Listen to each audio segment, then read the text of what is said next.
with 2024 wrapping up today, we want to predict what will happen in 2025 for WWE. And today we're going to go through a few of the pay-per-views, and we're going to have a few like little side topics that we're going to discuss, potential winners and things we want to see from WWE in 2025.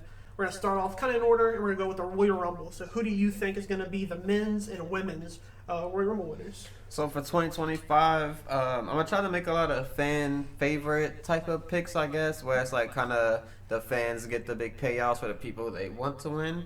And part of that for the Rumble, I have CM Punk and Naomi winning. Now, how exactly do you get there with Punk? Obviously, he's just going to be in the Rumble either way. He's CM Punk, and Naomi, she had a good showing this year, in the Royal Rumble where she debuted. So, yeah, it'll be a cool story for her as well. Yeah, we have a matching pick, and I also have CM Punk. I think it's a big drawing factor to have him win the Rumble for the first time ever. It's a big accomplishment for him, so that'd be really cool. Then for my women's, I have Io Sky because, in my opinion, I think the Mania match for the Women's World Champion is Rhea versus Io. I think that's a phenomenal match. So yeah, that's my picks.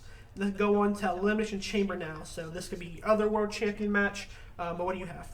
So for Elimination Chamber, like I said, just going with kind of the fan favorite picks, people who we want to see, and this is how I have Io getting to that same match that you mentioned with Rhea, and that's with her winning the Elimination Chamber. I have Io Sky winning and Kevin Owens for the men. Obviously, Kevin Owens probably should be on Mania at this point. He's got this really cool story with Cody Rhodes. Obviously, it's going to bleed into Sami Zayn, potentially Jey Uso, Jimmy Uso, Roman Reigns. So I'll see one of those matches being the Mania match, potentially Sami Zayn. Yeah. For my picks, I have Bronson Reed. I think this year, in 2024, he's had a phenomenal year. Really has showed off and shown that he can be a top guy in the company. And then also I have Lyra Valkyria. Now, I don't think this would be for world champions. I think this might be for the mid-card, like either the Intercontinental for the men's and then either women's or United States for women's as well. But yeah, I think Lyra, if she doesn't win this tournament, I think she'll be a great person to eventually win it down the line. For sure. And next up, we have WrestleMania. Obviously, WrestleMania 41, another big show, a lot of big potential. But what are your night 1 and night 2 main events? So for night 1, I have CM Punk's Royal Rumble win paying off with a main event finally, obviously with the help of Paul Heyman potentially, and that is Punk vs. Rollins. Obviously, this kind of maybe got put to the side, and maybe that's not the Mania match anymore because they are doing it at the Raw debut. So interested to see if they'll kind of play that all the way into Mania or if you'll have a new opponent come in. But for now, I'll keep my pick and say Punk vs. Rollins for night 1 and night 2. Same pick I've said quite a few times on here, but Cody Rhodes, The Rock, and Roman Reigns in a triple threat match. Yeah, similar to you, I also have CM Punk in the main event, but this, in my world, he'll be taking against Gunther, the current World Heavyweight Champion. I think he will hold it till then, just because if Damian and Finn haven't won it yet, I don't really see them dropping it this close to Mania now. Obviously, there's still 3 months, but 3 months can be long or can be very short in WWE terms. But for my night 2, the big main event, I also have Cody Rhodes, and I also have Rock, because that's my match. Rock versus Cody Rhodes, whether it's for the World Champion, whether it's for the People's World Champion, whatever. That's the 2 biggest names in wrestling, obviously minus Roman. But yeah, that's just my picks. Next up, King and Queen of the Ring. Who do you have for yours? So, as I said, I'm just going to continue with the same story, just picking people who I want and who I think other people would want. And this is a big one for Finn Balor. Obviously, he hasn't been booked the greatest in 2024 and 2023 and 2022. But yeah, he hasn't been booked the greatest, hasn't been the most fun to watch outside of the team of the Judgment Day in general, but him singly hasn't been great. So a big King and Queen, King of the Ring win could potentially, get him up there, get him a title match. I forgot how that worked this year. The King of the Ring person went on to face someone at SummerSlam. So yeah, that'd be a cool way to get him versus a potential Gunther or whoever is the champion at the time. Potential Cena, Finn Balor, whoever is the champion during that time. And then for the women, I have Charlotte Flair. Just kind of makes sense. She's the queen. Give her Queen of the Ring. Would be really cool to just kind of see her in that have that accolade on her. For mine, for a King of the Ring, I have Jacob Fatu. Hopefully, after Mania, he is separated from the bloodline and then he's on being his own man again. Being his own man. But yeah, I think Jacob Fatu in the King of the Ring tournament would be phenomenal. King Fatu sounds great. But yeah, I think it'll just look really good on him too. I think it'd just be look like a real badass off of it. But then for my women, for my Queen of the Ring, I have Bianca Belair. Similar to Charlotte, I think Bianca feels like a Queen of the Ring. She's one of the best, and to give her an accomplishment this early on, so you don't have to do it further down the line, so where it's still believable for now. But yeah, that's my picks. Let's move on to Money in the Bank, and this is our last pay-per-view style predictions. So Money in the Bank, who do you got? For this one, I have just some cool picks, I would say, for this one. And that is Dominic Mysterio, just someone who would be an amazing heel with that Money in the Bank briefcase. Just someone who, everyone wants to see have a world title run. Whether, I don't think anyone necessarily wants them to have a long reign, a 4, 5, 6 month reign. Like, it could be a quick 1 month from pay-per-view to pay-per-view. But it would just be amazing to see Dom with the world title. That'd just be hilarious. It'd be great, especially if it's defeating someone like a Gunther or someone for just some big strong guy and Dom defeats him. And then for my women, I have Chelsea Green. Obviously, she was kind of the MVP of this year's Money in the Bank, and so it'd be good for her to get a cool payoff at next year's Money in the Bank. She's obviously the United States champion as of today. So hopefully by then, she probably lost it by then, and she's going for the world title. Again, similar, we have another same pick, and that is Dominic Mysterio. I think he is what the Money in the Bank should be and has been. It's like a great just stereotype for him, just to come in, cheat his way into a match, get the belt, and like you said, even lose it after a month or two. I wouldn't even mind that. But yeah, definitely like the pick of Dom for the Money in the Bank. And then for the women's, I have Candice LeRae. I think she's done really good in these past few months working with Nia Jax and the Tiffany stuff. I think that hasn't really hit the full boiling point yet, but when it does, hopefully we get some banger matches from Candice and Tiffany. But yeah, I think next year she can get rewarded very much, and maybe that is Money in the Bank. Maybe it's not because they don't want to give her that big of an accomplishment just yet. But I think she would make a good Money in the Bank. Yeah, Candice LeRae definitely stands out way more as a heel ever since she turned on Maxine Dupree during that vicious promo where she talks about her brother who passed away. Definitely a crazy promo from her, but she's definitely elevated on my tier list ever since turning heel. No. All right, next up, though, we have who will be the last match for John Cena's retirement tour. So for this one, you could kind of go two ways. You could kind of go, do you bring back the nostalgia match? Do you bring back the Randy Orton? Do you bring back anybody from his past, like a CM Punk even, or anyone?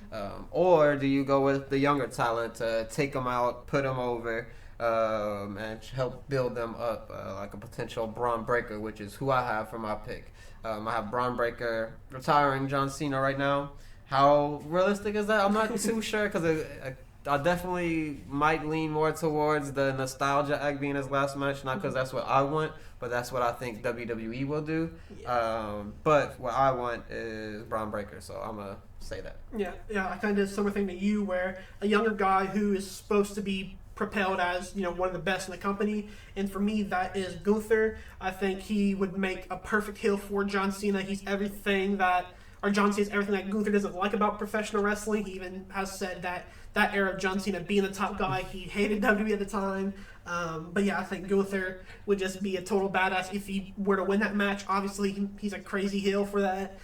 But if he loses that match, I think a lot of people wouldn't be that mad, maybe a little mad, but... I need Gunther to lose the belt, and then whoever beats Gunther, I need Cena to beat them, bring back the spinner belt. That way when Gunther beats him for the belt, he has to have the spinner belt for at least a day, and he'll have those pictures holding the spinner belt.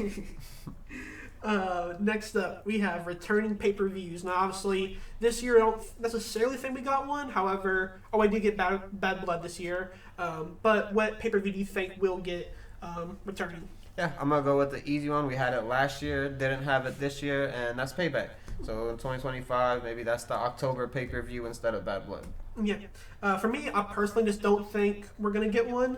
I think we could see Bad Blood return again. But if I had to make one, I like Armageddon. I know that's kind of an early month pay-per-view they used to do.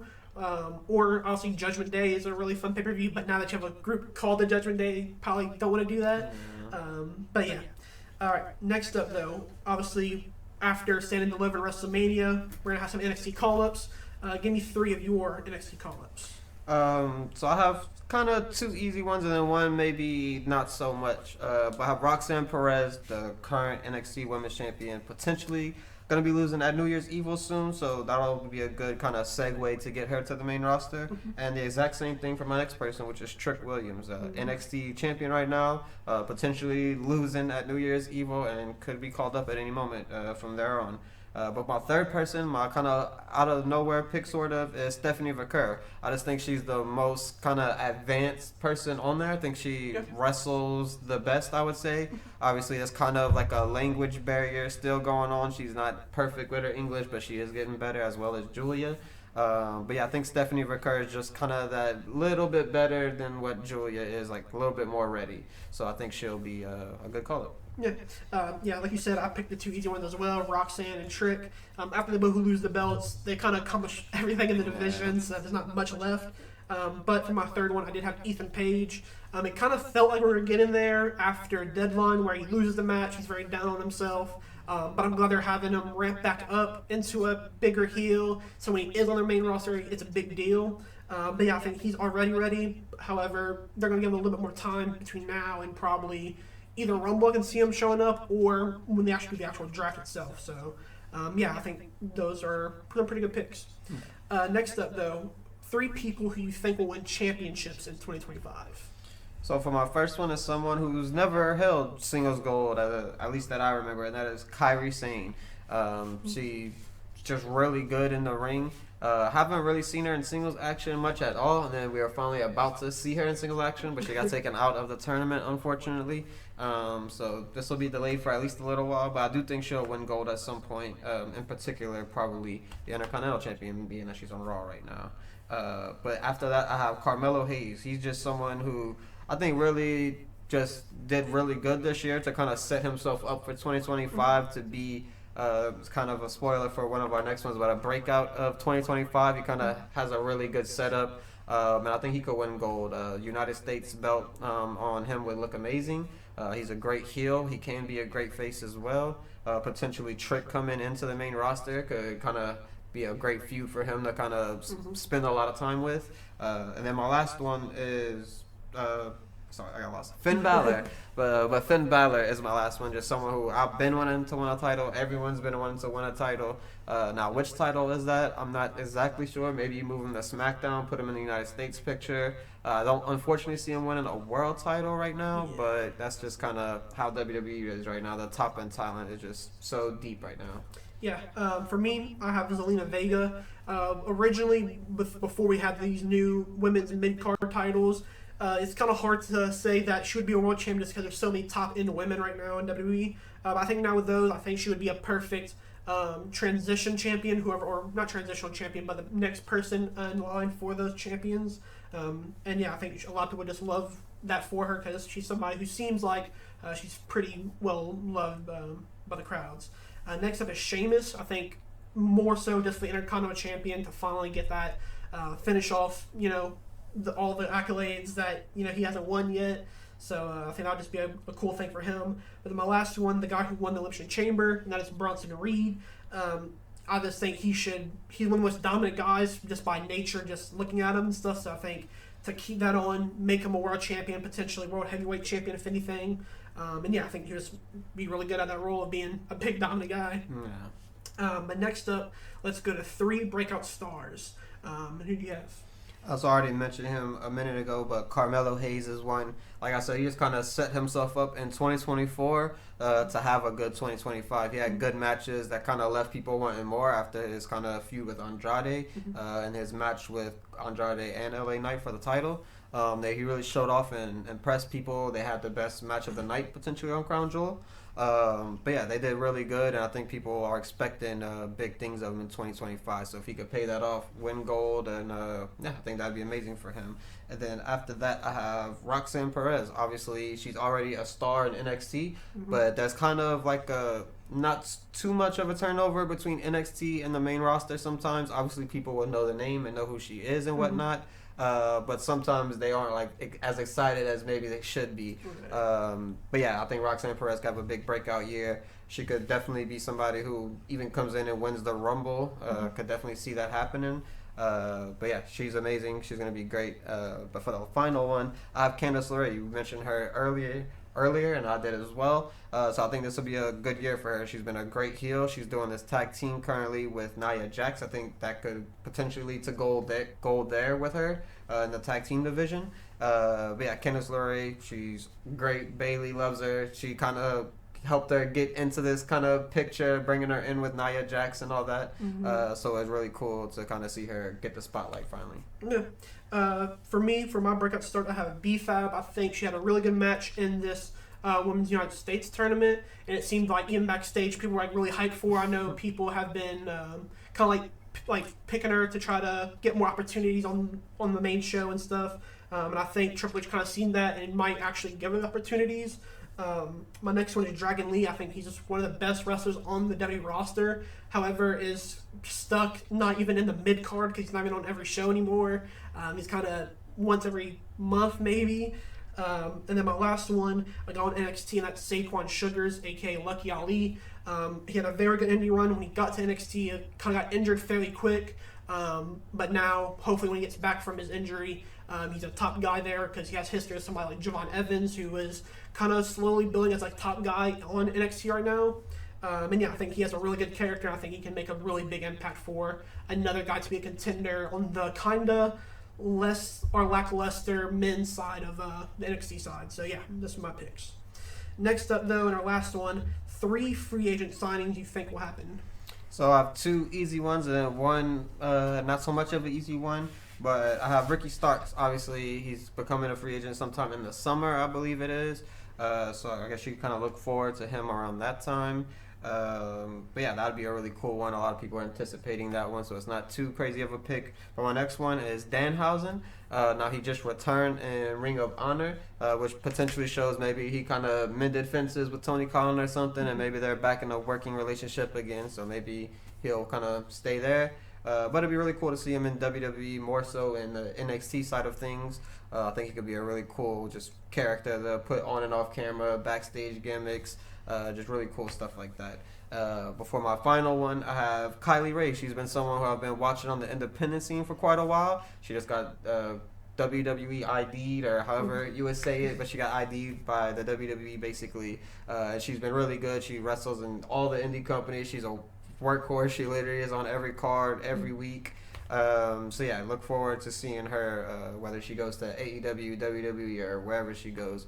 She'll be a star wherever. Yeah. Similar to you, I'll start off, and I also had a WID person, that's Zeta Steele. She did an excursion out in Marigold for a little while, but I think she's now back in America doing a lot of independent dates similar to Kylie Ray, just kind of doing anything she possibly can just get more reps in.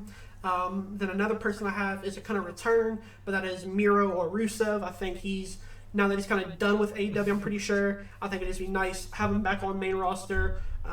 He can be a really good mid-card, I think, fighting for the United States Championship. And then my last guy, a guy who I'm not 100% confident on, but I'm pretty confident he'll come to WWE, and that is Josh Alexander. He's wrapping up his indie dates in the middle or like late January, which is right in time for Royal Rumble in the start of February. And I think he would just have a lot of stuff to do there. He says he wants like one last contract, I think, to kind of wrap up his career. And I think, he hasn't worked in WWE, so why not do it now? But yeah, that's my picks. But yeah, that is our predictions for 2025. Let us know your predictions down in the comments below, and that will be the rest of the video.